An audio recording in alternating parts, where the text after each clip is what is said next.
A millionaire CEO went to buy flowers for his wedding and shocked to see his lost lover behind the counter with twin sons. Hi, my beautiful family. May the Almighty God crown every woman with unmatched strength, unwavering courage, and a heart overflowing with love that heals everyone around her. May your lives be filled with unshakable peace, your homes overflow with joy, and your spirits rise above every struggle. You are the pillars of life, the invisible hands that hold families together, the silent warriors whose love shapes the world. May every challenge you face turn into triumph, every sorrow be replaced with hope, and every step you take be guided by divine light. May your efforts never go unnoticed, your sacrifices be honored, and your voices celebrated. You deserve eternal respect, endless love, and blessings beyond measure. If your heart is true, like the video. If your love is real, write, "I am with Mr. Peter." Jason Dudley walked into the flower shop on Ocean Drive feeling nothing but obligation. His assistant had called 3 times about finalizing the engagement party arrangements, and Vanessa wanted white orchids specifically from this boutique she'd researched online. He had bigger problems than flowers. A construction deal falling through in New York, his mother demanding he fly back for wedding planning. The constant pressure of running Dudley construction empire at 34 while pretending his life wasn't completely hollow. The shop smelled like jasmine and fresh earth.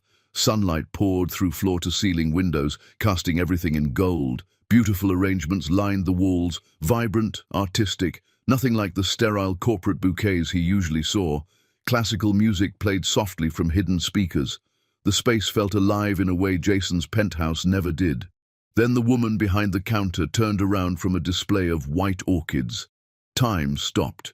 Rita Parker stood there in a green sundress that made her dark skin glow like she'd captured every sunset Miami had ever seen. Her natural hair was styled in elegant braids, with silver beads woven through, hoops catching the afternoon light. She was more beautiful than 6 years ago, more powerful, more everything. Those eyes, deep brown and intelligent, met his and turned to absolute winter. "How can I help you?" Her voice was professional, cold, like he was a stranger buying roses for a girlfriend, not the man who'd once promised her forever. Jason couldn't breathe. The air had turned to concrete in his lungs. "Rita, I searched everywhere. I hired investigators for 2 years. You just vanished that night, and I couldn't find any trace." "Engagement package is $450, she interrupted, turning to pull out an order form. "Cash or card?" The words hit like bullets. She knew. She'd known he was coming, known about Vanessa, known everything, and she didn't care. Twin boys burst through the backroom door, identical faces full of 5-year-old energy and mischief. "Mama! Mama! George took my green crayon and I was using it first for the flower stems." "Liam, we share crayons in this shop," Rita said, her hand going protectively to their shoulders. Both boys froze immediately, seeing the tall stranger making their mother's entire body tense like a wire pulled tight. "Boys, go color in the back room, right now." They obeyed instantly, shooting curious glances at Jason before disappearing through the door. Rita's eyes returned to him. Nothing there. No recognition of late nights, talking about changing the world together. No memory of the morning he'd told her he wanted to marry her while they watched sunrise from his balcony. Nothing but professional courtesy and ice. "I'll have everything delivered Friday morning to the Fontainebleau Hotel by 9. Your fiancé has excellent taste in flowers. White orchids with baby's breath and eucalyptus. Very elegant. That'll be $450. The word fiancé was a knife twisting in his chest. Jason pulled out his wallet with hands that wouldn't stop shaking. "Rita, please. 6 years. Just tell me why you left. One conversation. 5 minutes. That's all I'm asking." "I didn't leave." Her voice could have frozen oceans. "I was taken, and you didn't look hard enough to find me. Now, cash or card, Mr. Dudley?" She handed him a receipt, making absolutely certain their fingers didn't touch. Jason saw a photograph on the counter as she turned away, Rita in a wedding dress, looking terrified, standing next to a man whose face had been torn completely out of the frame, just a ripped edge where a person used to be. She'd been married to someone else, while he was searching for her, while he was grieving her like she died. "Please don't come back unless you need more flowers. We close at 7. Rita's voice was final, dismissive, like she was ending a transaction with a difficult customer. She walked to the back room where he could hear the twins arguing cheerfully about crayon colors. The door closed with devastating finality, a barrier between the life she'd built and the man she'd apparently erased from it. Jason stood frozen in sunlight and jasmine, holding a receipt for flowers he'd deliver to celebrate his engagement to a woman he didn't love, while the only woman he'd ever loved pretended he was a stranger who meant nothing. The twins weren't babies. They were 5 years old, talking in full sentences, developed personalities. Rita had disappeared 6 years ago.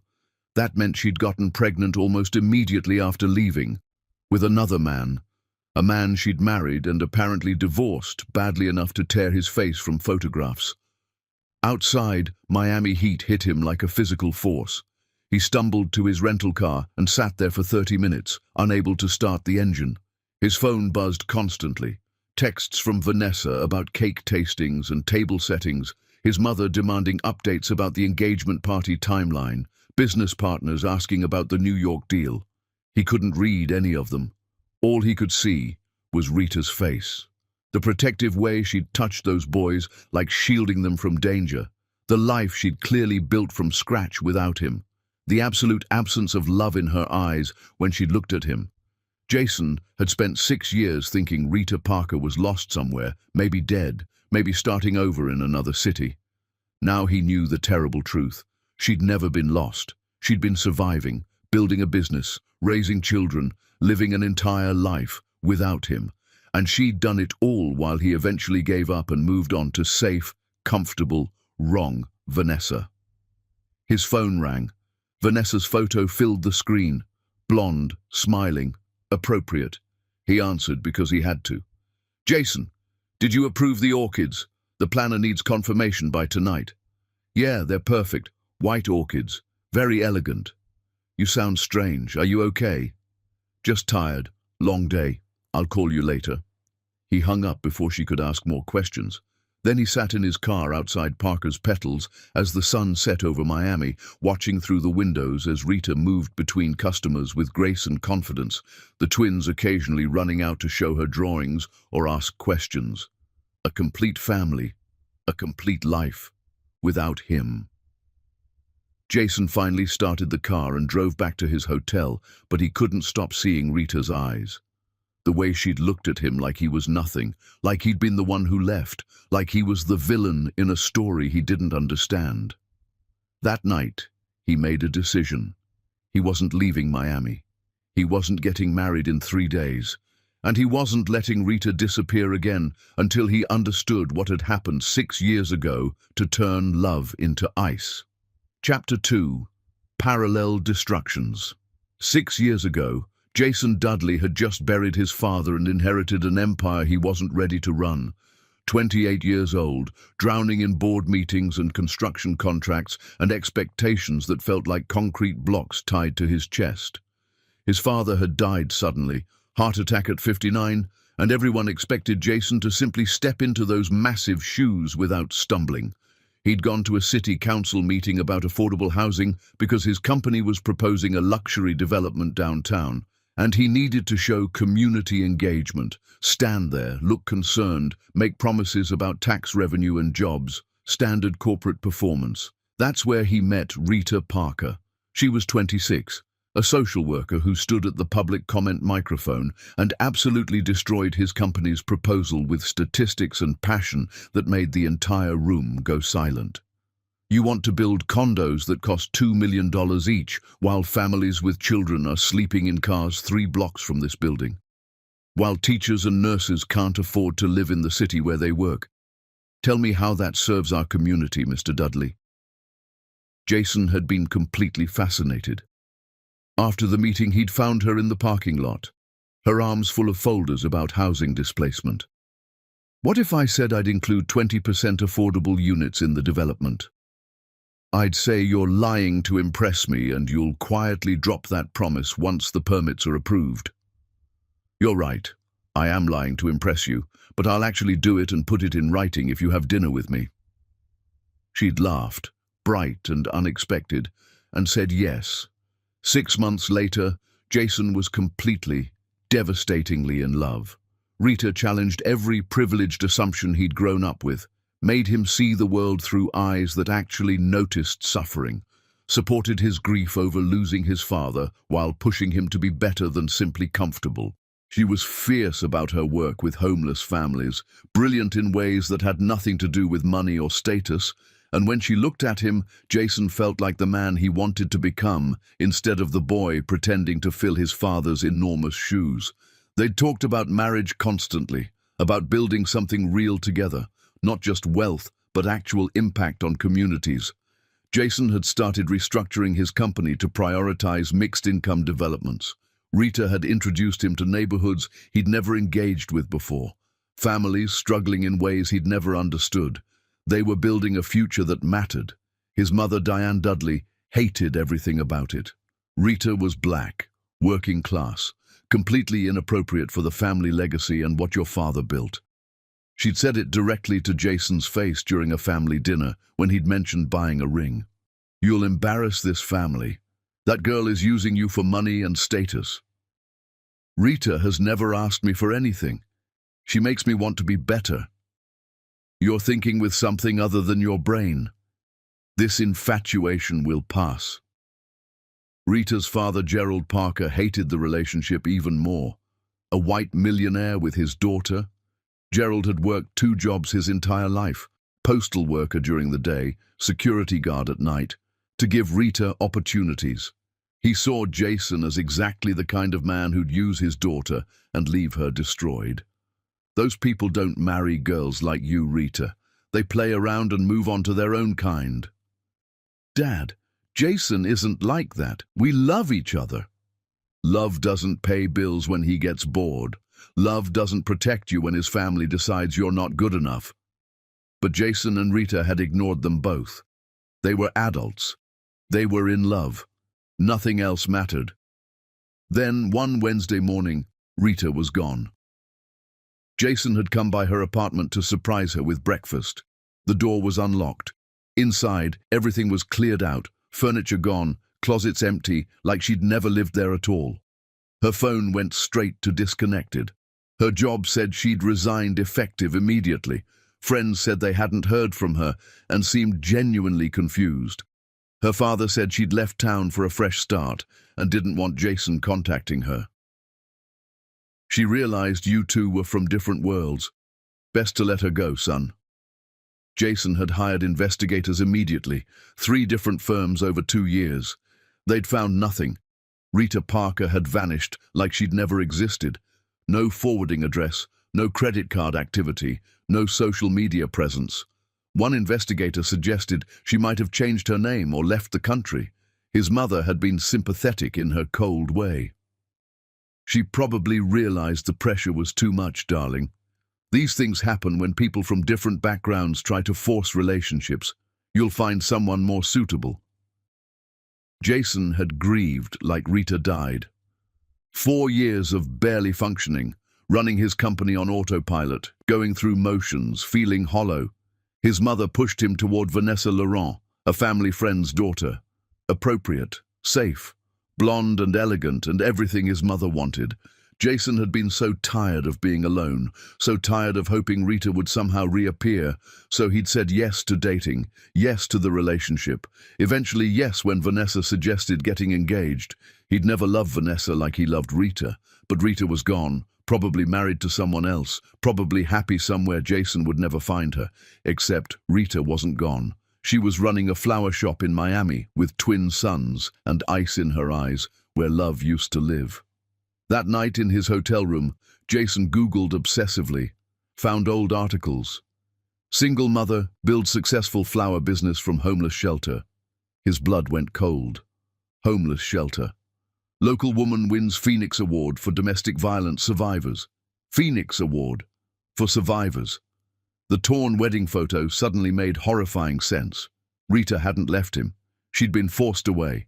And whoever she'd married had hurt her badly enough that she'd ended up in a homeless shelter while pregnant with twins. Jason called his lead investigator at midnight. "I need you to find everything about Rita Parker in Miami, everything from 6 years ago until now. I don't care what it costs or how long it takes." The man hesitated. "Mr. Dudley, I thought you were getting married this weekend. The engagement is off. Just do it. I need to know what happened to her." Jason stood at his hotel window, looking out at Miami's glittering skyline, and felt rage building like pressure in his chest. Someone had hurt Rita. Someone had taken her away from him. Someone had left her homeless and pregnant and alone.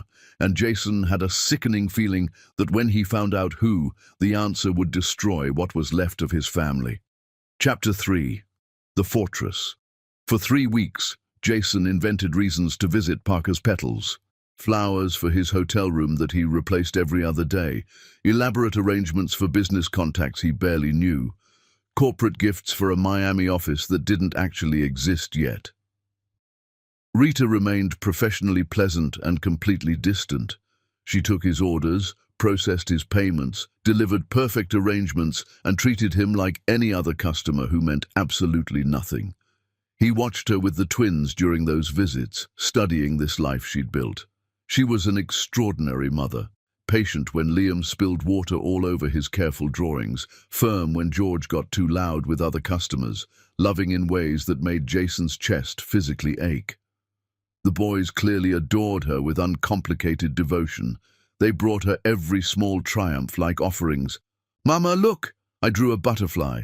Mama, I helped that lady find the pink roses she wanted." Liam was quiet, artistic, always drawing elaborate scenes with careful attention to detail. He'd spend 30 minutes perfecting flower petals in crayon. George was energetic, protective of his brother, quick to laugh and make friends with customers. Both boys were brilliant and beautiful and carried themselves with confidence that spoke to how loved they were. Jason noticed they never asked about their father. Not once in 3 weeks of watching. One afternoon, George announced cheerfully to a customer, "We don't have a daddy, just Mama, and that's perfect." The customer had looked uncomfortable. Rita had simply smiled and said, "We're a complete family exactly as we are."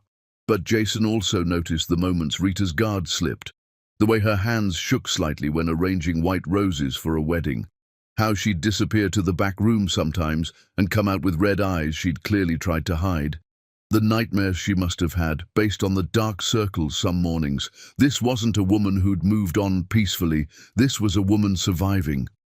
On his 10th visit, Rita finally confronted him. The shop was empty except for them, twins in the back room watching a movie on a tablet. "Why do you keep coming here, Jason?" "I need flowers. You need answers.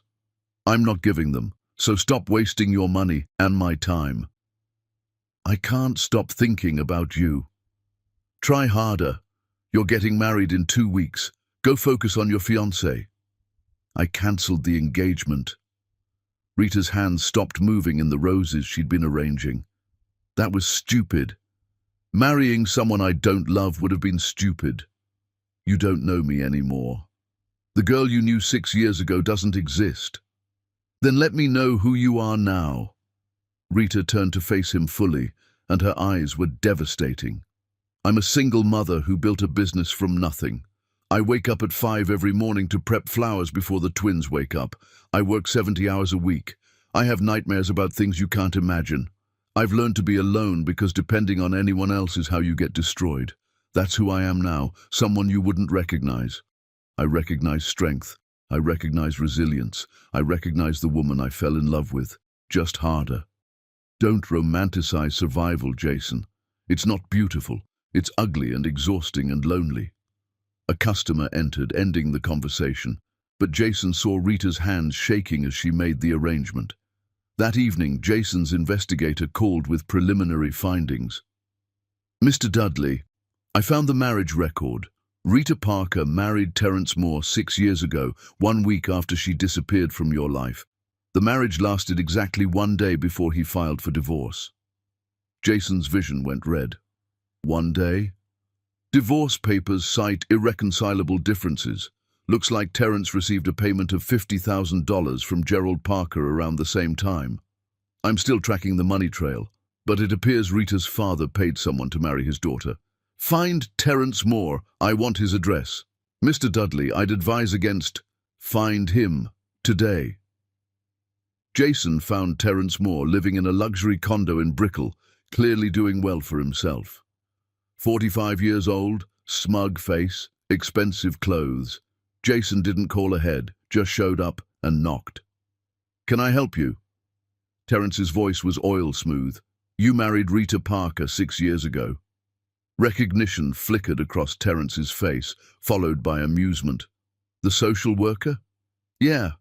Easiest $50,000 I ever made. One night, signed the divorce papers the next morning. Her father paid well for a quick solution. Jason broke his nose with one punch. Terrence dropped, blood pouring. What the hell?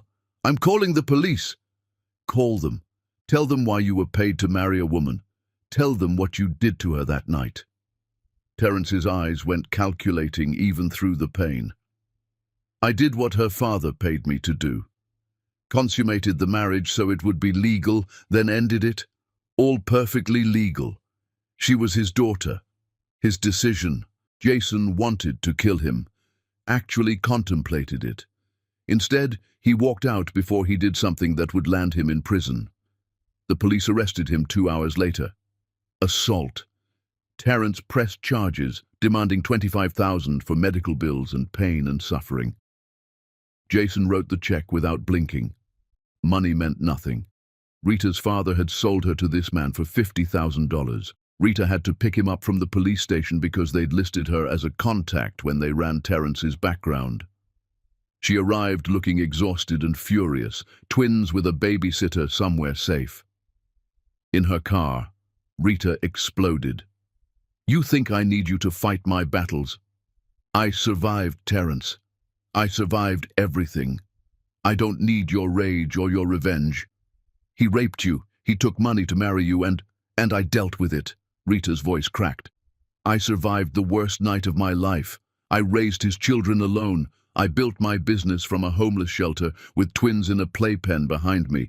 I don't need you getting arrested like some possessive ex-boyfriend who thinks violence solves anything. I'm not your ex. I never stopped being in love with you.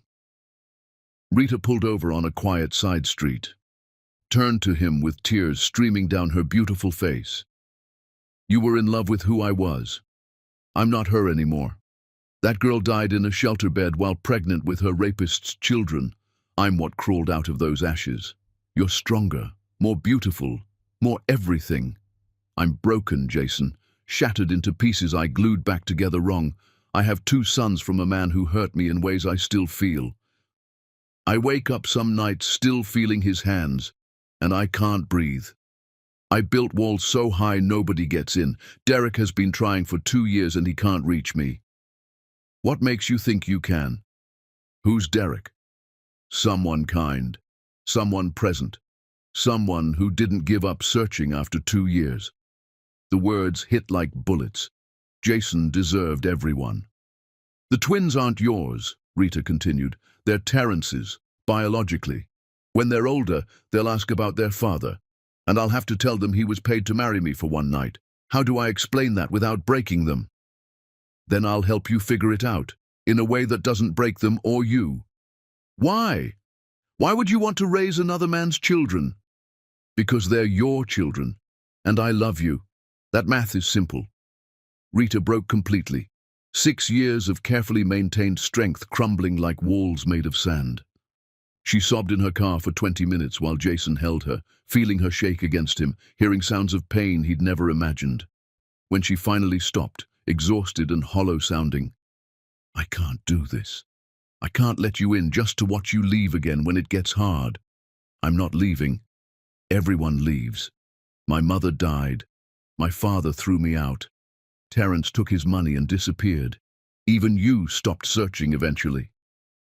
I stopped searching in the wrong places. I should have looked in shelters and crisis centers. I should have torn apart your father's finances. I should have questioned my mother. I failed you, and I'll regret that until I die. But I'm not failing you again." Rita drove him back to his hotel without responding. At the entrance, she finally spoke. "Stay away from Terrence. Stay away from my father. I don't need you making my life more complicated." Then she drove away into Miami traffic, leaving Jason standing alone under expensive hotel lights, realizing that winning Rita back wasn't about grand gestures or dramatic confrontations. It was about proving day after day, year after year if necessary, that he wouldn't leave, that he could be trusted, that he was worth the terrifying risk of being vulnerable again. Chapter 4. The Investigation. Jason's investigator delivered the full report 1 week later. Sitting in his hotel suite, Jason read the documented destruction of Rita's life and felt physically sick. 6 years ago, Gerald Parker had discovered Jason's trust fund was worth $50 million. Gerald, who'd worked 2 jobs his entire adult life, saw both dollar signs and danger. He'd gone to Diane Dudley with a proposition. "Your son is pursuing my daughter.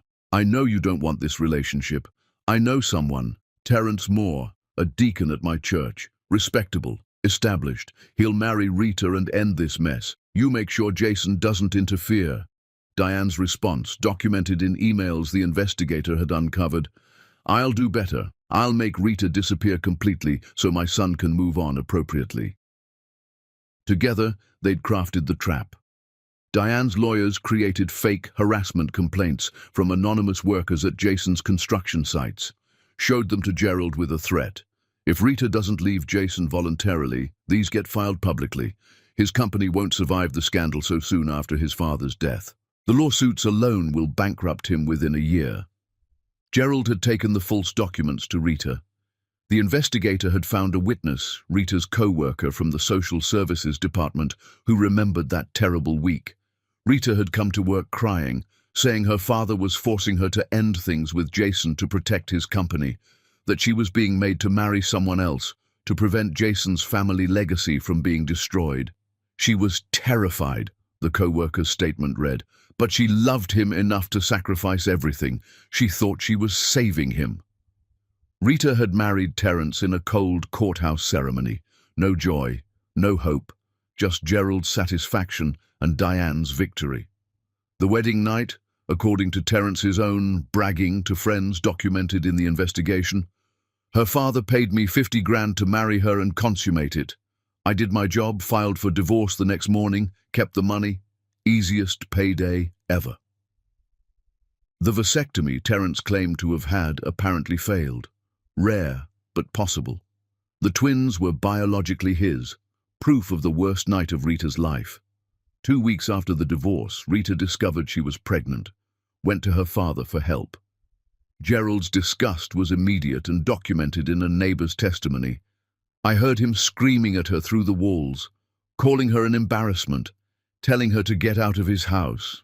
Rita's mother had died when Rita was 16, no other family, couldn't contact Jason because Diane's lawyers were watching for any communication, pregnant with twins from her rapist, nowhere to go. She'd ended up at Hope House, a women's shelter, 8 weeks pregnant with nothing. Jason read every page twice, then he flew to New York without calling ahead. His mother was hosting her weekly charity luncheon when he walked into her Fifth Avenue apartment.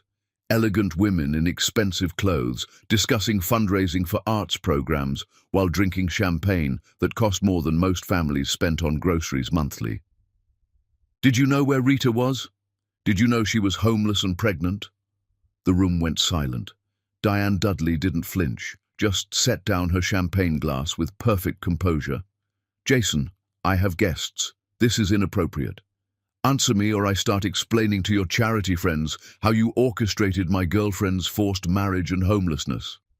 The guests left quickly, uncomfortable with family drama invading their perfect afternoon. When the apartment was empty, his mother's confession was worse than even the investigator's report suggested. She described it all with the emotional investment of discussing stock portfolios.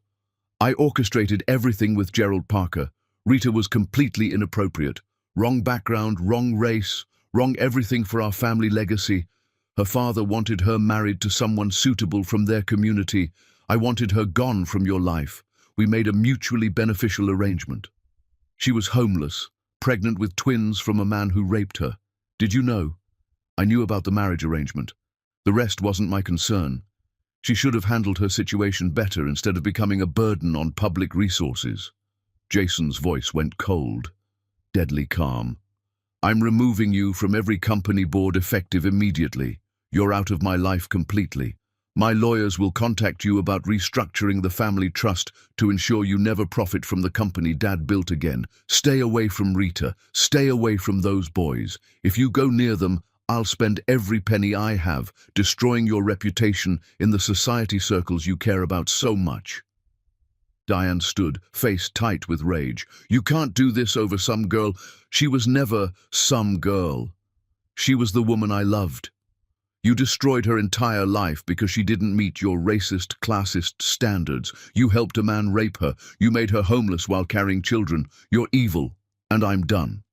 He left his mother's apartment and never looked back. On the flight back to Miami, Jason called Rita. I cut my mother out of everything. Company, family, trust, all of it. I didn't ask you to do that. I know. I'm not doing it for you. I'm doing it because it's right. What she did was evil. I should have questioned her 6 years ago when you disappeared. Rita was quiet for a long moment. Derek proposed again last night. 5th time. Jason's world stopped. His hand tightened on the phone. What did you say? I said I need to think about it. He's good to me. Good to the twins. Present. Everything you weren't. I know. I should say yes. He's safe. Stable. He doesn't come with the baggage you bring. Probably. But I can't stop thinking about you standing in my shop buying flowers for another woman and looking at me like I was your entire world falling apart. You are. You always were. That's not fair, Jason. You don't get to show up after 6 years and... I'm not trying to be fair. I'm being honest. I love you. I'll love you if you marry Derek. I'll love you if you tell me to leave Miami forever. I'll love you when I'm 80. That's just fact now. Rita hung up, but she didn't block his number. Jason stared at his phone for the entire remainder of the flight, hoping that meant something. Chapter 5. Earning it. Jason returned to Miami and went straight to Rita's shop the next morning. 7 a.m. She was already there, prepping flowers in the early light. Let me work here. Minimum wage. I'll prove I can show up every single day. Rita looked at him like he'd lost his mind. That's ridiculous. You run a construction empire. So, I'll run it from here. Let me prove I've changed, that I can be reliable. You'll quit after 1 week when you realize how hard actual work is. Try me. If I'm late once or quit, I'm done. You never have to see me again. Rita studied him, then made a decision. 7 a.m. tomorrow. If you're late once, you're fired, and you leave me alone forever. Jason showed up at 6:45 the next morning, and every morning after that. For 3 months, he learned Rita's business from the bottom up. He was terrible at flower arranging initially. His first rose bouquet looked like it had been attacked by a lawnmower. Rita didn't give him any slack, just made him do it again until it met her standards. He learned inventory management, supplier negotiations, delivery schedules, customer service.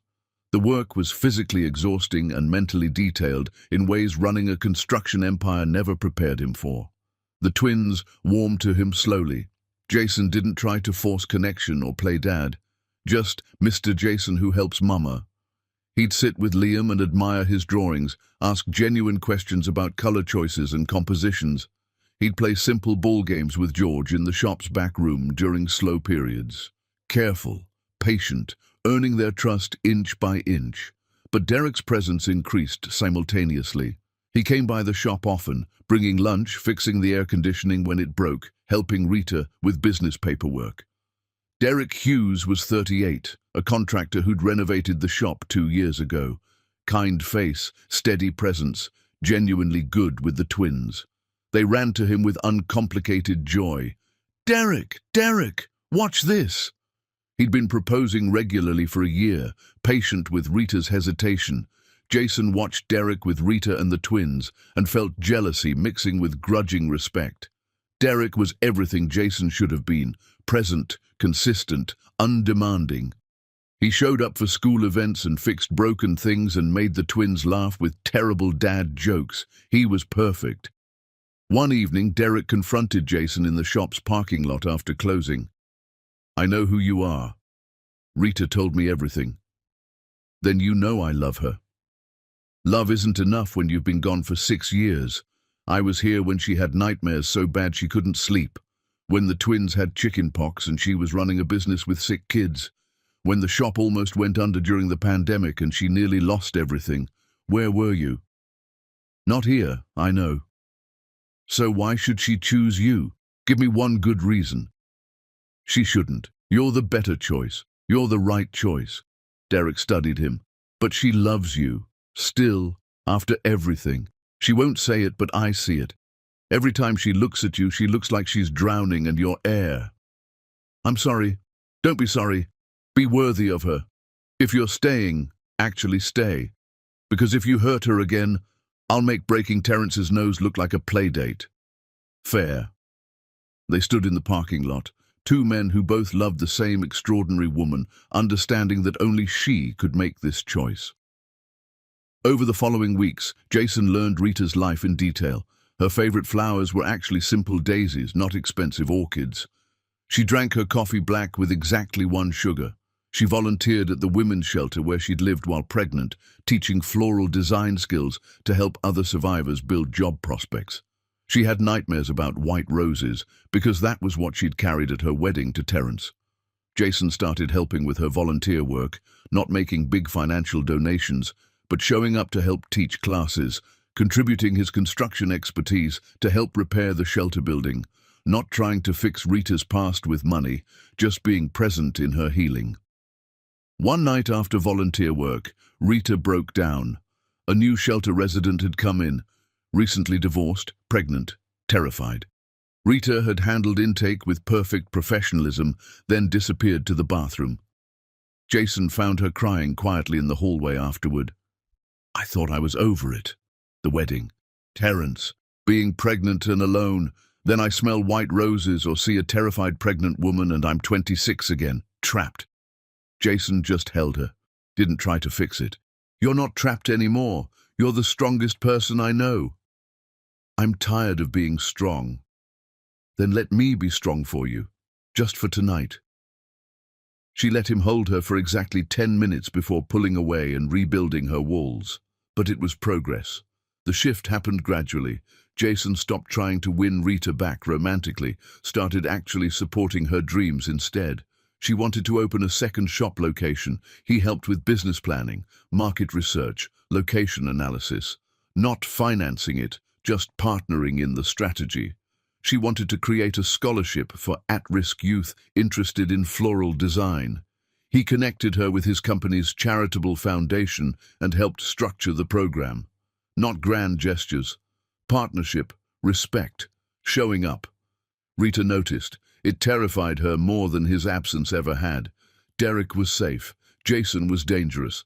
Derek wouldn't break her heart because she didn't love him enough for that power. Jason could destroy her completely. Then Derek proposed publicly at a community event where Rita was being honored for her volunteer work. Down on one knee in front of hundreds of people. Beautiful ring. Speech about building a life together and loving her exactly as she was. The twins clapped excitedly, not fully understanding, but caught up in the moment.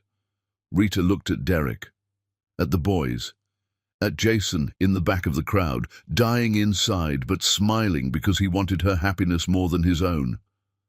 She didn't say yes, didn't say no, just, "Let me think about it." Derek, patient as always, "Take all the time you need." But everyone watching knew the answer should be yes. Derek was the right choice. Jason was the romantic choice. Rita was a mother with responsibilities. She had to choose stability over passion. Later that night, Jason showed up at her house uninvited. Rita opened the door looking exhausted. "I'm not here to convince you of anything," Jason said. "I just need you to know something. If you marry Derek, I'll be happy for you. Actually happy, not pretending. Because he's good and kind and he'll take care of you and the twins. You deserve that safety. You deserve someone who was there when I wasn't. Then why are you here? Because I also need you to know that I love you completely. Not the memory of who you were, but exactly who you are now. The nightmares and the strength and the walls you've built. All of it. And if you need a year or 5 years or forever to trust that, I'll wait. I'm not going anywhere. Rita stared at him. You're making this so much harder. I know. I'm sorry. Derek is safe. I know. But I don't love him. Not the way he deserves. Not the way I still love you, even though I wish I didn't. Jason's breath caught. Rita, don't. I'm not ready. I might never be ready. The girl who trusted easily died in that shelter. I don't know if I can be vulnerable like that again. Then don't.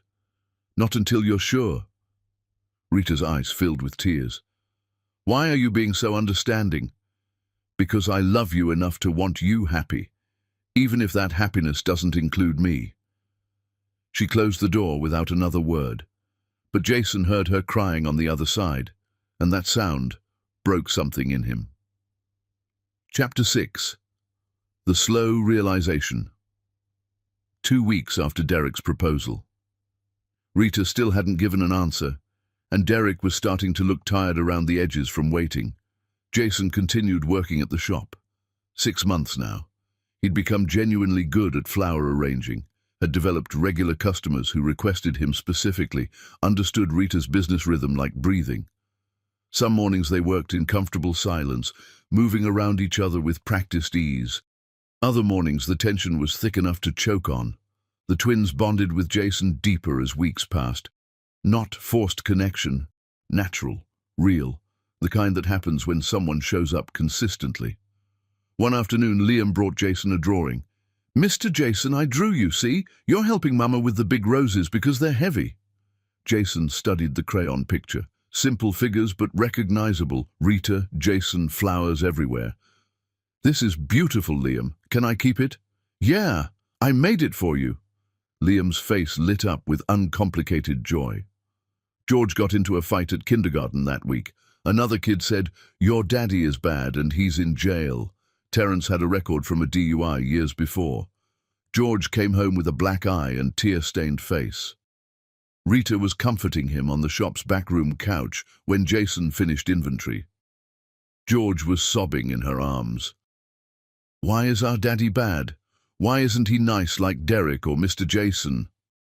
Rita froze, searching for words that wouldn't damage him. Jason knelt down beside them carefully. "George, some grown-ups make bad choices. That's not your fault. And you know what? You get to decide what kind of man you're going to be when you grow up. You don't have to be like him at all." George looked at Jason with 5-year-old seriousness. "I want to be like you when I grow up. You're nice and you make Mama smile." He hugged Jason spontaneously. First time. Jason looked at Rita over George's head and saw her crying silently. Derek noticed the shift happening. He came to Rita's house for dinner one evening, something he did 3 times weekly. The twins were excited to see him, showing him drawings and telling stories, but differently than before. They talked about, "Mr. Jason taught me this, and Mr. Jason says that, and Mr. Jason brought us donuts this morning." After the twins went to bed, Derek sat with Rita on her small porch. "They love him." Rita couldn't deny it. "They love you too. It's different. I'm the safe friend. He's becoming their person." "Derek, I don't know what to say. I never meant to." "Don't apologize. You can't control who kids bond with. But Rita, you need to make a choice. I won't wait forever while you figure out if you're brave enough to choose Jason. It's not about bravery." "Yes, it is. You're terrified he'll leave again. So you're choosing me because I'm safe and predictable, and I won't break your heart because you don't love me enough to give me that power, but that's not fair to either of us." He was right. Rita knew he was completely right. "I care about you so much," Rita said. "You've been incredibly patient and kind. But you don't love me, not the way I love you, and I deserve someone who does." Derek left that night with Grace, kissed her forehead, told her to take care of herself, drove away without anger. The twins asked the next day why Derek wasn't coming over. Rita had to explain that sometimes people care about each other, but aren't right for forever. She didn't run to Jason afterward. She needed to be okay alone first, to fix herself before letting anyone in. But then Gerald Parker returned. Rita's father showed up at the shop 6 years after throwing her out. Older, gaunt, moving slowly. Cancer had aged him dramatically. "Rita, I want to meet my grandsons." "You don't have grandsons. You gave up that right when you threw me out pregnant." "I was angry. I made mistakes. But they're family. They're Parkers. They're mine. You sold me to a rapist for $50,000. You don't get forgiveness because you're dying." Gerald's face hardened with familiar anger. "I'm sick, Rita. Stage 3 cancer. I want to make things right before—" "No, you don't get deathbed redemption. You forced me to marry Terrence. You took money to sell me like property. You threw me out when I needed you most. Dying doesn't erase any of that. You always were ungrateful, just like your mother before she died. Get out of my shop." Those boys should know their real grandfather. And I'll tell them about Jason too, how his family paid to get rid of you, how you were too weak to fight for yourself. Jason appeared from the back room where he'd been organizing deliveries. "You need to leave, right now," Gerald sneered. "The White Knight, you weren't there when she needed you. I'm her father. You're the man who sold his daughter. Leave before I call the police for trespassing." Gerald left, but threatened. "I have rights, grandparent rights. I'll see those boys in court." Rita collapsed after he drove away. Jason held her while she shook with rage and old grief. "He can't take them. He can't. They're all I have." "He won't? We'll fight him with everything. Together. We? If you'll let me." "I'm not going anywhere, Rita." She looked at him. Really looked at him. 6 months of showing up early, learning her business, defending her from her father, bonding with her sons, never pushing, just being there. "Why are you still here, Jason? Really?" "Because leaving would be the biggest mistake of my life. I made that mistake once. I won't make it again." That night, Rita made a decision. She called Derek and asked to meet for coffee, told him she couldn't marry him. She was crying the entire conversation. "It's Jason," Derek said simply. "It's me. I need to figure out who I am when I'm not just surviving. And I can't do that while using you as a safety net. You deserve someone who loves you completely." "I love you, Rita. I know. I love you too. Just not the way you deserve. I'm sorry." Derek left with grace and dignity, like he did everything. The twins were sad when he stopped coming over, but they adjusted. Kids were resilient that way. But Rita didn't run to Jason either. She needed to be okay alone first, to learn who she was without walls or fear. So she started therapy seriously. Twice weekly sessions dealing with the PTSD, the rape, the abandonment, all of it. Jason respected her space, worked at the shop, helped with the twins when asked, waited. Chapter 7. The engagement party reveal, 3 weeks later. Jason's engagement party to Vanessa was still technically scheduled in New York. His mother had planned it months ago with deposits and invitations and expectations. Vanessa deserved an actual conversation before Jason completely humiliated her publicly. He flew to New York and met her for coffee before any party preparations began. "I can't marry you." Vanessa Laurent was sophisticated and genuinely kind. She'd always known something was missing but had hoped it would grow into love eventually. "I know. I've known since you came back from Miami talking about business expansion, but really meaning you found your ex-girlfriend. I'm sorry. You deserve someone who loves you the way you should be loved." "I agree. And for what it's worth, I hope she's worth the wait." "She is. I'm just not sure I'm worth her." "Then become worthy. That's how love actually works." Vanessa cancelled the engagement party herself, handling it with grace that made Jason grateful he'd never actually married her. His mother was furious, calling repeatedly, leaving messages about family reputation and embarrassment. Jason blocked her number. Meanwhile in Miami, Terrence showed up at Rita's shop. First time in 5 years. He looked rough. Addiction and bad choices had aged him badly. shaking slightly, desperate around the eyes. I need money. Get out. Those are my kids legally. I have rights. DNA will prove it. You divorced me and disappeared. You have no rights. I'm their biological father. Maybe I'll go for custody. You're a single mom working retail. I'm a church deacon with a respectable position. You're a rapist who was paid to marry me for one night. Prove it. It's your word against mine. And good luck convincing a judge that a respected deacon would do something like that. Rita was shaking but stood firm. If you come near me or my sons again, I'm filing a restraining order. I have documented proof of the marriage contract, the payment from my father, everything. Try me. Terence left, but the threat lingered in the air like poison.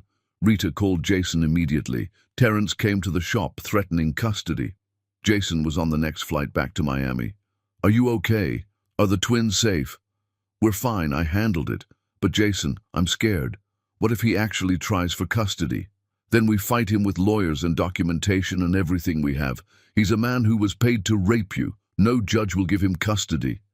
You don't know that. He's right that he's their biological father. Courts favor biological parents. We'll make sure the judge knows exactly what kind of man he is. I promise. Rita's voice was small. Why do you keep saying we? Because I love you. Because those boys are part of you, which makes them important to me.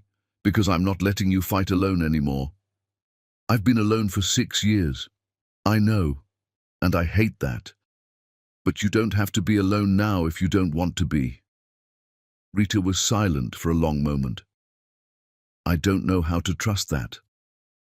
Then I'll prove it, every day, for as long as it takes. That night, Rita showed up at Jason's hotel. He answered the door surprised, wearing jeans and a t-shirt, looking younger than his years. I need you to understand something, Rita said without preamble. I've been alone for 6 years. I rebuilt myself alone. I don't need you to fight my battles or fix my life. I know, but I'm tired, Jason. So tired of being strong alone, of making every decision alone, of parenting alone, of being scared alone. Then let me share it, not fix it, share it. Rita stepped closer, and Jason could smell her perfume, something floral he didn't recognize. If I let you in and you leave again, it will destroy me completely. I barely survived the first time. There won't be anything left of me if it happens again. I won't leave. I'll die first. How do I trust that? You don't. Not yet. I have to earn it every single day, for as long as it takes. I know that. Rita kissed him then, desperate and afraid, and full of 6 years of longing. Jason kissed back for exactly 15 seconds before pulling away gently. Rita, wait. I don't want to be something you do when you're scared or tired. I want to be something you choose when you're strong and sure. It was the most mature thing he'd ever said to her. Rita stared at him. You've really changed. You changed me. 6 years ago and every day since I found you again. I don't know if I can do this. Be vulnerable again. Risk my heart again. Then don't. Not until you're absolutely ready. I'll wait. Rita left, but at the door she turned back. Thank you for not pushing, for respecting my boundaries. Thank you for not slamming the door completely. Later that night, alone in her house with twins asleep, Rita pulled out the old photo she'd kept hidden, her and Jason at the beach 6 years ago, laughing, in love, everything ahead of them. She stared at it for an hour, crying silently. Then she texted Jason, "Come to the shop tomorrow, 7 a.m. We need to talk." Jason, awake instantly. "I'll be there." Rita typed, deleted, typed again. "Bring coffee, and maybe bring yourself ready to fight for this." She actually sent it this time. Jason responded immediately. "I've been ready for 6 years." Rita sat with her phone in the dark, terrified and hopeful for the first time in 6 years. Maybe. Just maybe. Chapter 8. The Reckoning. 7 a.m. Jason arrived at Parker's Petals with 2 coffees, both exactly how Rita liked them, black with 1 sugar. She pulled up looking exhausted but determined, like she'd been awake all night making impossible decisions. They sat on the shop's front steps in Miami's humid dawn, early sunlight making everything look soft and forgiving. "I need you to understand what you're signing up for," Rita started. No preamble, just honesty. "I have nightmares about Terrence that wake me up screaming sometimes. The twins hear it and get scared. I can't always explain what's wrong. Some nights I wake up and can't breathe because I'm back in that hotel room with him. I'm in therapy, but it's slow, years slow, maybe forever slow." "Okay." "The twins ask about their father constantly now. They hear things at school. I don't know what to tell them that won't damage them. How do I explain that their dad was paid to hurt me without making them feel like mistakes?" "We'll figure it out together. When they're old enough to understand, we'll find words that give them truth without trauma." "What happens when your New York life calls? When the company needs you there? When you realize being a stepfather to another man's children is harder than you thought? When people judge you for raising a black woman's kids from a forced marriage?" Jason set down his coffee and turned to face her fully. "I restructured my entire company. Miami is headquarters now. New York is secondary with managers I trust. That's permanent, whether you choose me or not. And those twins? I've watched Liam show me his drawings every day for 6 months. I've watched George defend his mother and brother with 5-year-old fierceness. They're incredible because you raised them to be incredible. Being their father, if they'll let me, would be an honor, not a burden. Never a burden." Rita's voice cracked. "They're not yours biologically. They'll never look like you. People will stare and make assumptions and judge you. I don't care what strangers think. I care about you. I care about Liam and George. That's it. That's everything that matters to me now." "Jason, I'm terrified. What if you wake up one day and realize this is too hard, that I'm too broken to fix, that loving me isn't worth the complications?" "You're not broken, you're a survivor. There's a huge difference." "I don't feel like a survivor. I feel like I'm barely holding myself together with duct tape and willpower." Jason took her hands carefully, first time really initiating touch. "Then let me help hold it together. Not because you need me to, but because you shouldn't have to do it alone anymore when you don't want to be alone." Rita broke then, started crying, and couldn't stop. "I never told you something. The night before I married Terrence, I knew what was coming. My father had made it very clear what he expected, so I came to your apartment, 3 a.m. You were asleep inside. I stood outside your door for 2 hours trying to find the courage to knock, to tell you everything, to beg you to run away with me." Jason felt his heart breaking. "Why didn't you?" "Because I loved you too much. Your father had just died. Your company was vulnerable. Your mother had lawyers ready to destroy everything. If I told you and you fought it, you would have lost the company, your father's entire legacy. So I walked away. I married Terrence to protect you, and I've been punishing myself ever since for not being brave enough to choose us over everything else." "You were protecting me. You sacrificed yourself to save what my father built. I thought it was the right choice, the noble choice. But I've spent 6 years wondering if I was just a coward who took the easy way out instead of fighting." "You weren't a coward. You were trapped by 2 manipulative people who saw you as a problem to solve instead of a person to love." Gerald Parker's car pulled up then, interrupting them. He got out slowly. Cancer had made him gaunt, his movements painful, but his eyes were still angry and entitled. "Rita, we need to talk about my grandsons." Rita stood, Jason beside her. "You don't have grandsons. You have a DNA connection to 2 boys you've never met and don't deserve to know." "I'm dying. I want to know them before I'm gone." "You want absolution. That's different. You don't get to show up dying and erase 6 years of abandonment by claiming grandfather's rights." Gerald's voice hardened. "I made mistakes, but they should know their family history, their heritage. You're denying them their black roots by letting this white man play father to them." Jason stepped forward. "Those boys know exactly who they are. Their mother has raised them to be proud, strong, brilliant. You abandoned all three of them when they needed you most. You don't get credit for genetics." Gerald sneered at Rita. "Him, after everything his family did to you? You're choosing the man whose mother paid to destroy you?" Rita's voice was steel. "No, I'm choosing myself first. And if Jason proves he's actually worth the risk, maybe I'll choose him too. But you stopped being my father when you sold me to Terrence for $50,000. Get in your car. Don't come back. We have nothing to say to each other. I'll file for grandparent rights in court. Do it. I have lawyers now. I have resources now. I built this business from sleeping in a shelter with twins in a playpen behind my flower cart. You'll lose, and you'll die knowing you destroyed your only child for money and pride. Your mother would be ashamed of you." Rita's laugh was bitter. "My mother would be proud I survived everything you put me through. She'd be proud I built this life. Can you say the same?" Gerald deflated, realizing he'd lost.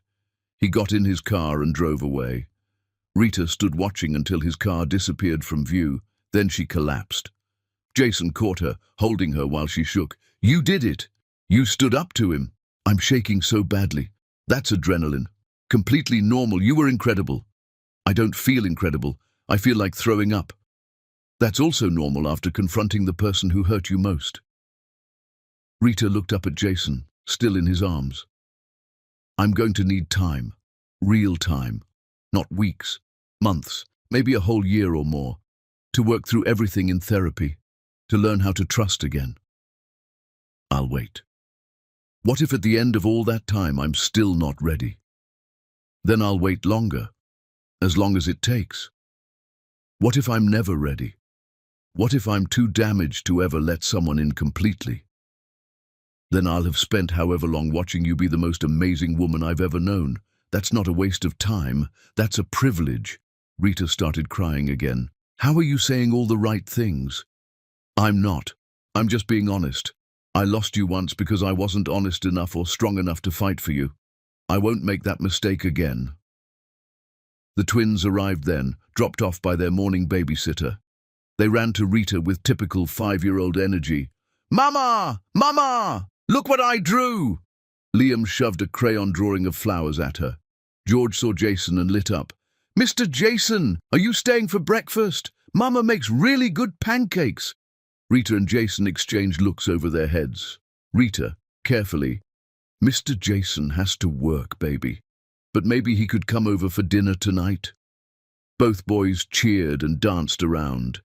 Yes, yes, can we show him our room?" Jason, to Rita quietly.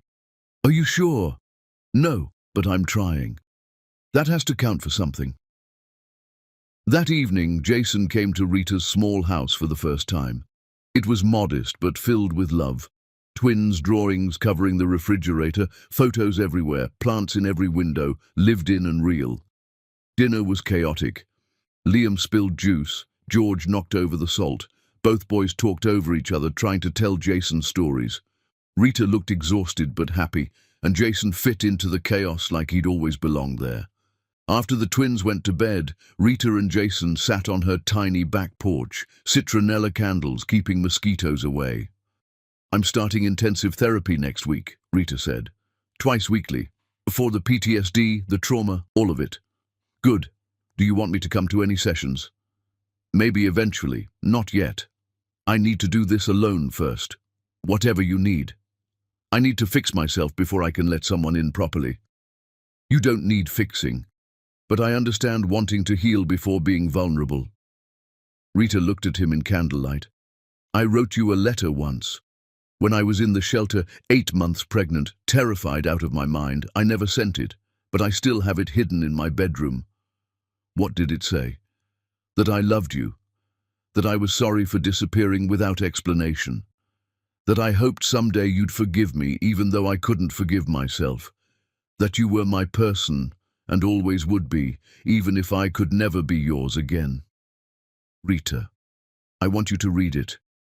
But not tonight. When I'm actually ready to let you all the way in, I'll give it to you. I'll wait for that too. You say that a lot. Because I mean it every single time."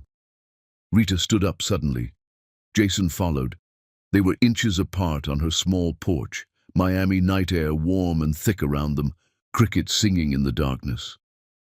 "I'm not ready for everything," Rita whispered, "but I'm ready for this."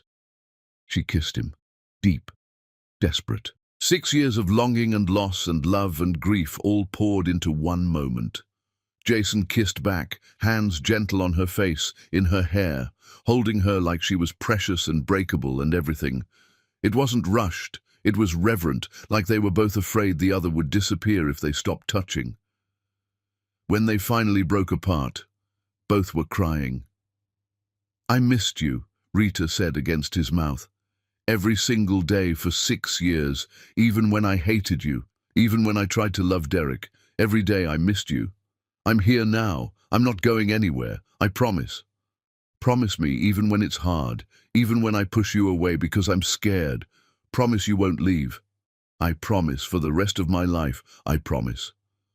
They held each other on the porch until nearly midnight, not talking, just being together, healing.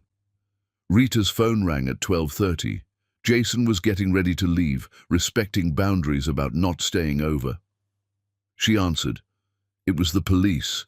Terrence was at the shop, had broken in, vandalized everything, spray-painted "These are my kids" across the walls in huge letters, destroyed thousands of dollars of flowers and equipment and inventory.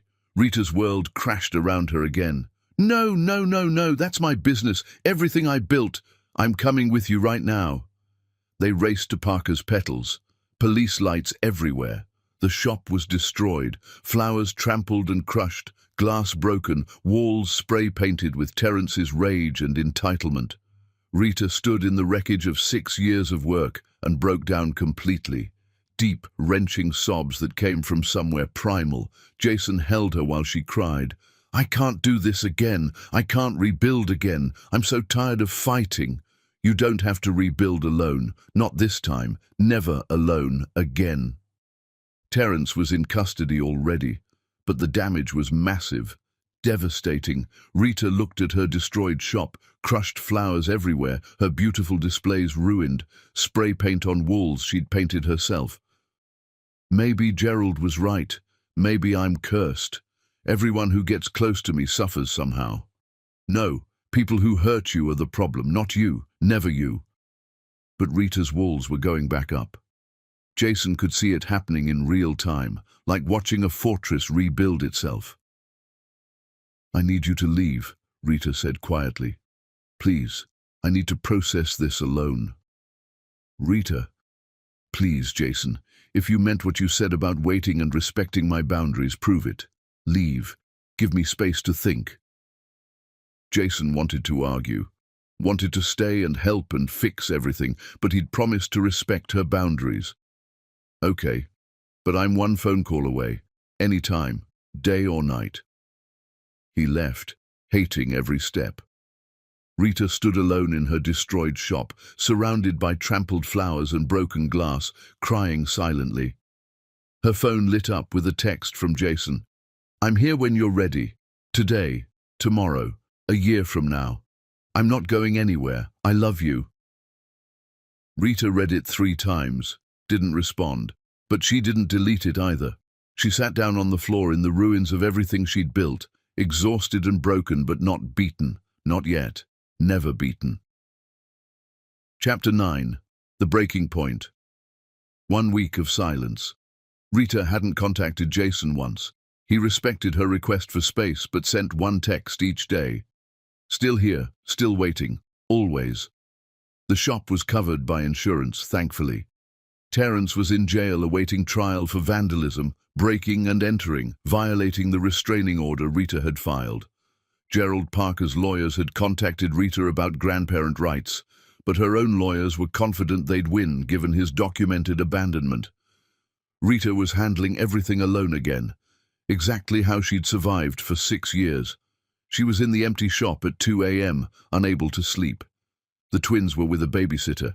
She just stood there staring at walls, still marked with spray paint that hadn't been cleaned yet, trying to find the energy to keep fighting.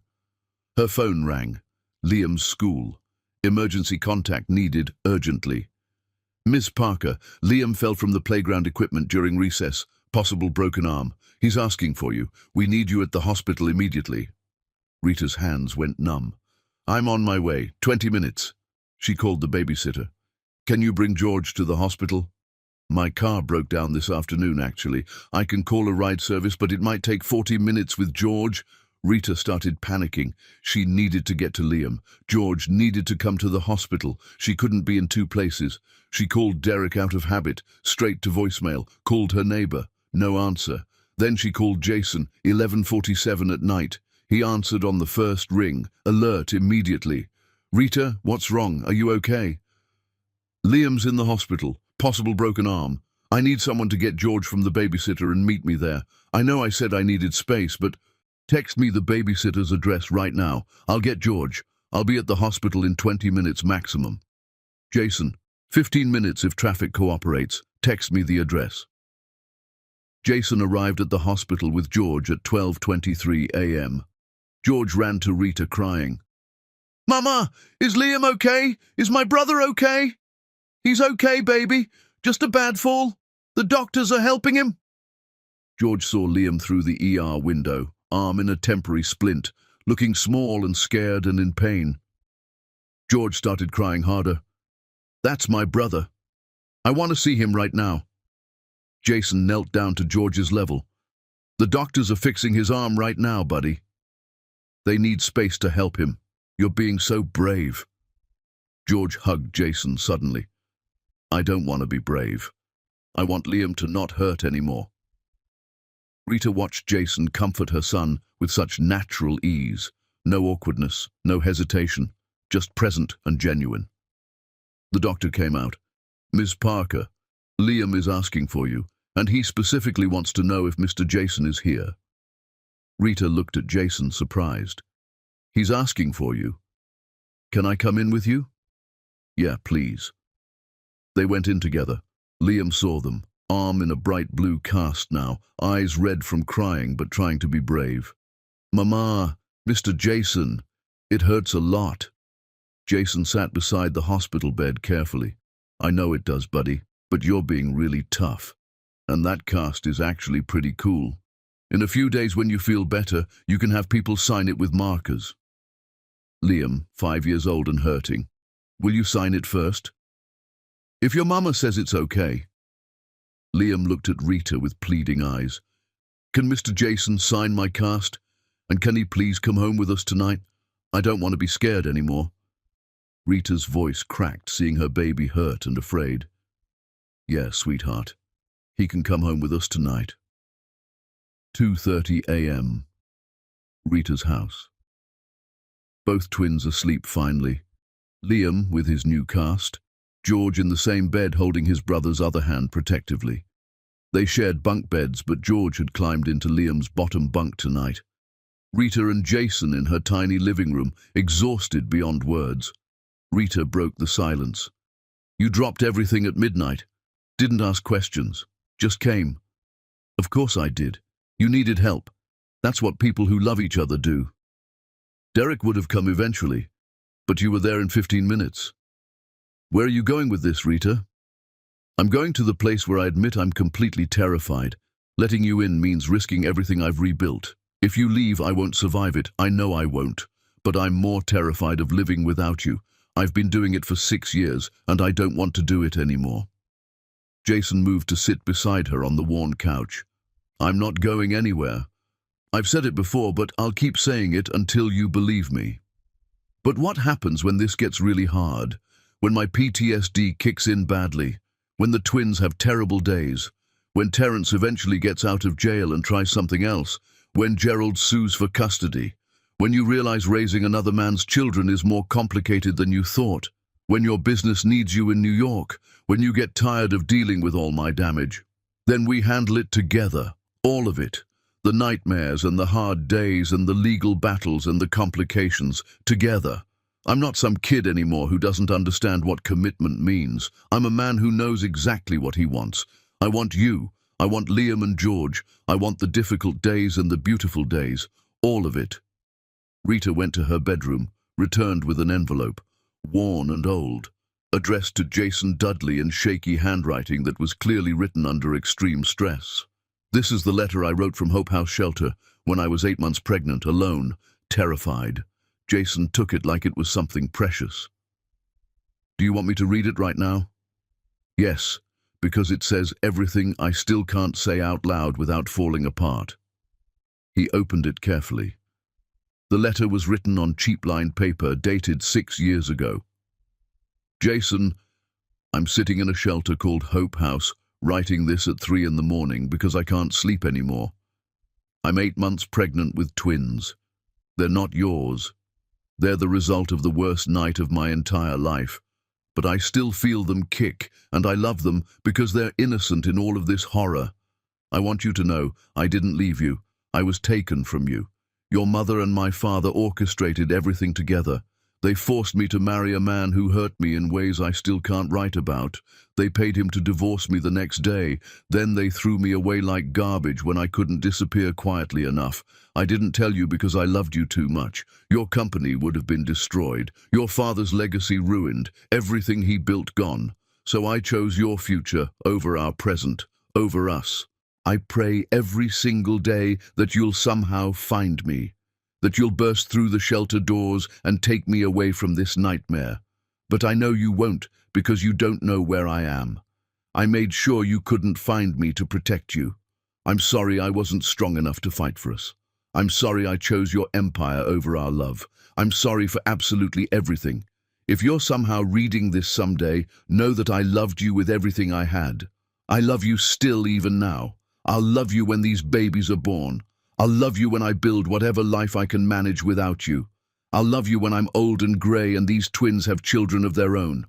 You were my person, Jason. You'll always be my person, even if I can never be yours again. Rita. Jason was crying by the end, full tears streaming down his face. You were in a shelter, pregnant with twins, traumatized, and you were worried about me, about my company, about protecting me. I loved you. That's what love meant to me, protecting you even if it destroyed me. I should have found you. I should have torn the entire world apart. You're here now. That's what matters. Jason set the letter down carefully on her coffee table. I don't deserve you. I didn't deserve you 6 years ago. I don't deserve you now. But if you'll let me, I'll spend the rest of my life trying to become the man you deserve. Rita was crying now too. I don't need perfect. I need present. I need real. I need someone who shows up at midnight when my son breaks his arm. Someone who works at my flower shop for 6 months at minimum wage just to prove commitment.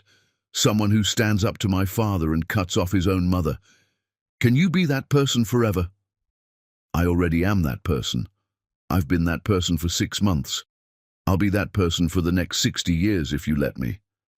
The twins aren't yours biologically. They're yours. That makes them mine in every way that matters, if they'll have me. They already love you. They ask about you constantly. I love them. I love their terrible knock-knock jokes and their crayon drawings and the way George protects Liam. I love every single part of them because they're part of you. Rita stood up suddenly. Jason followed. They were inches apart in her small living room, both crying, both terrified, both desperate. I'm ready, Rita whispered. For what? For you. For us. For being absolutely terrified and doing it anyway. They kissed, deep and consuming and healing. 6 years of grief and longing and love and loss, all pouring into this moment. It wasn't gentle or careful. It was desperate and real and exactly what they both needed. Jason pulled her closer. Rita's hands in his hair. They were both crying and kissing and holding each other like they'd disappear if they let go for even a second. I love you, Rita said against his mouth. I never stopped. God knows I tried, but I never stopped loving you. I love you. I'll always love you. This is it for me. You're it, forever. They moved to Rita's bedroom. The twins were asleep down the hall. They were quiet, reverent, rediscovering each other. Jason saw her cesarean section scar from the twins' birth, kissed it gently. You're beautiful. Every part of you. Rita traced his face like memorizing him. I was afraid I'd forget what you looked like, what you felt like, but I never did. You'll never have to memorize me again. I'm staying forever. Their reunion was emotional, passionate, healing. Rita cried halfway through, not sad tears, but overwhelmingly happy ones. Jason stopped immediately, concerned. Are you okay? Do you want to stop? I'm home. For the first time in 6 years, I'm actually home. They held each other until dawn broke over Miami. Morning came with small hands shaking Jason awake. Mr. Jason, you stayed. You're still here. George was bouncing on the bed with 5-year-old energy. Liam stood behind him, cast-covered arm held carefully, looking happy. Rita woke up laughing.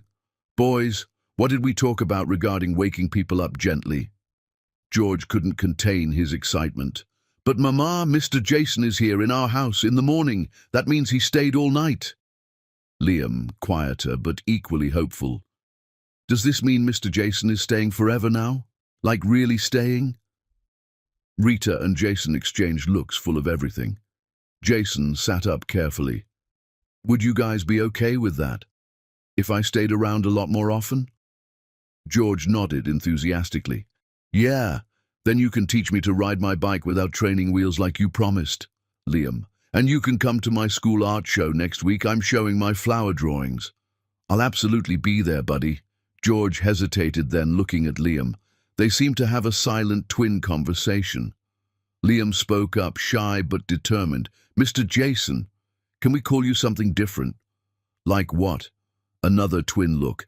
Then George blurted it out. Can we call you Dad? The room went completely silent. Jason looked at Rita. She was crying but nodding permission. Only if you want to, Jason said carefully to the boys. No pressure at all. I'm happy being Mr. Jason too. George rushed to explain, we want to. Our other dad was mean and he's gone. Derek was nice, but he left too. But you stayed even when Mama was sad. You came when Liam got hurt. You help with flowers, and you make Mama smile. That's what dads do. Real dads. Jason's voice broke. Then yeah, you can absolutely call me Dad. Both boys piled onto him in a hug. Rita joined them. A tangle of arms and laughter, and tears, and healing. Chapter 10. The Reunion. 6 months later. Parker's Petals reopening day. The shop was bigger now, completely rebuilt, better than before. The sign read, Parker's Petals, family owned, in elegant script. Rita stood at the ribbon with scissors, looking powerful and happy. Jason beside her wearing a shirt that said, Assistant Manager, that made Rita laugh every time. Liam and George in matching little suits, holding the ribbon ends with serious 5-year-old concentration. The community showed up, customers, friends, supporters, people Rita had helped at the shelter, everyone. Even Derek came, bringing flowers. Congratulations, Rita. You deserve all of this. Thank you for everything, for being kind enough to let me go. Derek smiled genuinely. You needed to be ready for the real thing. I'm glad you found it. Rita looked at Jason, who was preventing the twins from eating the ribbon. Yeah, me too. Gerald's grandparent rights case had been dismissed completely. His lawyers found the documented abandonment and contract with Terence too damning. He'd died 2 months later. Rita hadn't gone to the funeral. She didn't feel guilty about that choice. Terence was serving 18 months for vandalism and violating the restraining order. When he got out, he'd have supervised visitation rights only if he completed rehabilitation and parenting classes. The twins didn't ask about him anymore. They had the father they'd chosen. That evening, Rita and Jason's house. They'd moved into a bigger place together 4 months ago. The twins were asleep after an exciting day. Rita and Jason on the porch with wine, her head on his shoulder. I have something for you, Jason said. He pulled out a small velvet box, opened it. A simple ring, elegant but not flashy. Perfect. I'm not asking yet, he said quickly, because I know you might need more time, but I want you to know I'm going to ask eventually. This ring is a promise that I'm not going anywhere, ever. Rita took the box, looked at the ring. What if I'm ready now? Are you actually ready? Jason, you've been here for every panic attack, every therapy session that broke me open, every legal meeting about Terence and Gerald, every middle-of-the-night twin emergency. You didn't run when it was hard. You didn't run when I pushed you away repeatedly. You just stayed. I don't need more proof. I need you to ask. Jason slid off the porch swing, got on one knee right there. Rita Parker, you're the strongest, most beautiful, most incredible woman I've ever known. You built an empire from absolute nothing. You raised two amazing sons completely alone. You survived hell and came out stronger and more brilliant. I don't deserve you. But if you'll have me, I promise to spend every day trying to be worthy of you. Will you marry me? Rita didn't hesitate even a second. Yes, absolutely yes. He slid the ring on. They kissed under Miami stars, everything finally right. From inside the house, "Mama, Dad, we can't sleep and we heard talking." They laughed together. Back to reality. Rita yelled, "We'll be right there." To Jason, "Welcome to forever. I've been waiting 6 years for this forever." They went inside together, bedtime stories and twin negotiations and the beautiful chaos of family. The four of them ended up in the living room. Jason reading a story with Liam on one side, George on the other. Rita watching from the doorway, hand on her ring, smiling at the family she'd built from ashes. 1 year later, the family photo on their mantel showed Rita visibly pregnant, Jason's hand on her belly. The twins excited about being big brothers. Everything they'd lost, everything they'd found. Everything they'd built together through patience and pain and choosing love over fear. A family, not perfect, but real. Broken pieces made whole through time and trust and never giving up. Epilogue. 5 years later, Rita stood in the second location of Parker's Petals, watching through the window as Jason taught 10-year-old Liam and George how to arrange wedding bouquets for a customer. The twins had grown into confident boys who knew their story, knew their biological father had made terrible choices, knew their real dad was the man who chose them every single day. They'd asked the hard questions over the years, and Rita and Jason had answered with honesty, wrapped in love. Terence had completed his rehabilitation, but the boys had chosen supervised visits only twice a year, and that was okay. Gerald's death had freed Rita from fighting legal battles, and she'd used that energy to build her business into 3 locations and a non-profit teaching floral design to domestic violence survivors. The little girl Jason and Rita had together, 3-year-old Maya, was currently covering herself in rose petals in the corner while her big brothers laughed. Rita touched her belly where baby number 4 was growing, watching her family through glass and sunlight, and felt peace she'd never imagined possible. The nightmares had faded to occasional whispers. The walls had come down brick by brick through therapy and Jason's relentless presence. She'd learned that love wasn't about never being broken. It was about finding someone who'd sit with you in the ruins and help rebuild something even more beautiful. Jason looked up then, caught her watching and smiled that smile that still made her heart skip after all these years. He mouthed, "I love you," across the shop floor. Rita mouthed it back, meaning it with everything she was. She'd survived the worst and found the best. That was her story now. Not the girl who was taken, but the woman who rebuilt herself and let love in when she was finally ready. And that made all the difference. The end.